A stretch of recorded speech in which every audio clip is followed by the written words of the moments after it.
Corona మళ్ళా వస్తుందని తెలిసే కదా, ఎంత వీలైతే అంత జాగ్రత్త ఉండాలి, మాస్కులు మరవద్దు, శానిటైజర్లు ఎంబట పెట్టుకోవాలని డాక్టర్లు చెప్తూనే ఉన్నారు. ఇదంతా పక్కకు పెడితే అసలు మన ఇండియాలో కరోనా కేసులు ఎందుకు పెరుగుతున్నాయి? ఇప్పుడు వచ్చే కరోనా డేంజరా లేకుంటే డేంజర్ కాదా? పురాగా తెలుసుకుందాం పాండ్రి. నీ అవ్వ నిమ్మలం లేకుండా మళ్ళీ వచ్చి పాడైంది కదా ఈ అడ్డమైన కరోనా బీమారి. ఈడికే 3 ఏండ్లు ఏగి ఏగి సాలైనం, తీసుకున్న పగ జాలనట్టు మళ్ళా మోపైంది. దినాం కేసులు పెరుగుతూనే ఉన్నాయి మన తాన.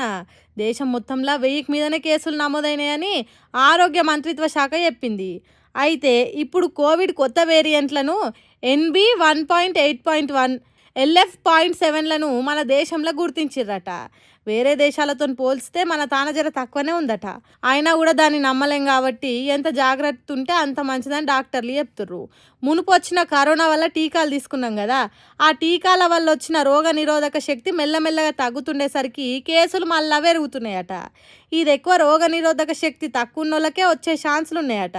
దీనికి సోపతి ఇప్పుడు కాలం మారింది కదా, వానలు షురువు అయినాయి, ఎక్కడ లేని వైరస్లు నిద్రలేస్తాయి, సీజనల్ ఫ్లూ, వైరల్ ఇన్ఫెక్షన్లు పెరుగుతున్నందుకు కరోనా వస్తుందట. ఎంత డేంజర్ కాకపోయినా ఒకవేళ బాడీ సహకరించకపోతే తప్పది. అందుకే ఎంత జాగ్రత్త ఉంటే అంత మంచిది. మాస్కులు మూతికెళ్ళి అసలే తీయకుర్రి, చేతిలో ఎప్పటికీ శానిటైజర్లు వాడుతూనే ఉండుర్రి, మంచిగా బలంగల తిండి తినుర్రి, జర్ర వానలు వచ్చేదాకా ఎట్లనో అట్లా బయట పడితే చాలు. మరీ ముఖ్యంగా పెద్ద మనుషులు పిల్లలు మాత్రం చాలా అంటే చాలా జాగ్రత్తగా ఉండుర్రి. ఏమంటున్నాం పైలమ్మలా? మనుషుల కంటే కుక్కలు చాలా విశ్వాసం గలయి అని అంటుంటారు పెద్దలు. బుక్కెడు బువ్వ పెట్టినా సచ్చేదాకా 60 కుక్కలు. అసొంటి కుక్కలను చాలా పనులలో వాడంగా చూసినాం. పోలీసులు వాళ్ళ డ్యూటీలలో వాసన చూసి దొంగలను దొరకబట్టనీకే వాడతారు. ఆర్మీలా ఇట్లా చాలా పనులలో కుక్కలకు ట్రైనింగ్ ఇచ్చి వాడతారు. కానీ ఓ కంపెనీ వాళ్ళు కుక్కకి ఎసొంటి డ్యూటీ అప్పచెప్పి రోజు చూస్తే అవాకైతారు పక్క.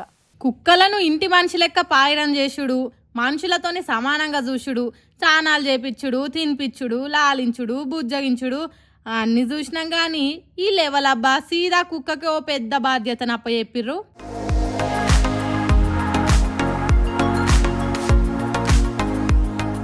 ఏంటి షాక్ అయ్యారా అన్నట్టే ఇచ్చింది కదా అది లుక్కు.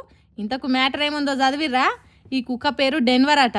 ఇది ఇప్పుడు హార్వెస్టింగ్ రోబోటిక్స్ అనే ఓ స్టార్టప్ కంపెనీకి చీఫ్ హ్యాపీనెస్ ఆఫీసర్.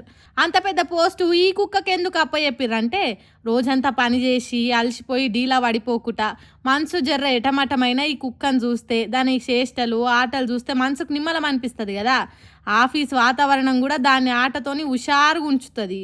అందుకే పెట్ ఫ్రెండ్లీ ఆఫీస్గా దీనికి ఇంత పెద్ద డ్యూటీ అప్పచెప్తున్నామని ఆ కంపెనీ వాళ్ళు ట్వీట్ పెట్టిర్రు.